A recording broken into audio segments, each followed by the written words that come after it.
Hello friends, welcome to new episode of my channel. আমি অনিমেষ। এখন কথা বলবো চিনি সিরিয়ালটি নিয়ে। আমরা দেখব চিনির জ্ঞান ফিরেছে এবং দ্রোণকে নিয়ে চিন্তা করছে।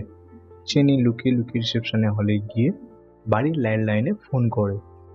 এরই মধ্যে বাড়িতে ছোটকা ফোনটি রিসিভ করে। রিসিভ করা মাত্রই রিসেপশনে হলেতে নার্স এসে যায় এবং নার্স চিনিকে দেখে ফেলে ফোনে কথা বলছে এবং চিনিকে প্রশ্ন করতে থাকে।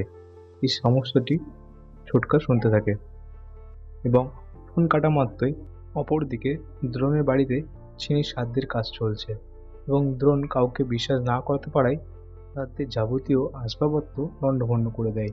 এইসব ব্যবহারের কারণে বাড়ির লোকেরা দ্রোণকে মেন্টাল পেশেন্ট ভাবতে থাকে। তো বন্ধুরা, এই ছিল আজকে চিনি সিরিয়ালের ছোট একটি আপডেট। ভিডিওটি কেমন লেগেছে তা কমেন্টের মাধ্যমে জানাবেন। ভিডিওটি যদি ভালো লেগে থাকে লাইক এবং সাবস্ক্রাইবের মাধ্যমে চ্যানেলটির পাশে থাকবেন। দেখা হচ্ছে পরের এপিসোডে।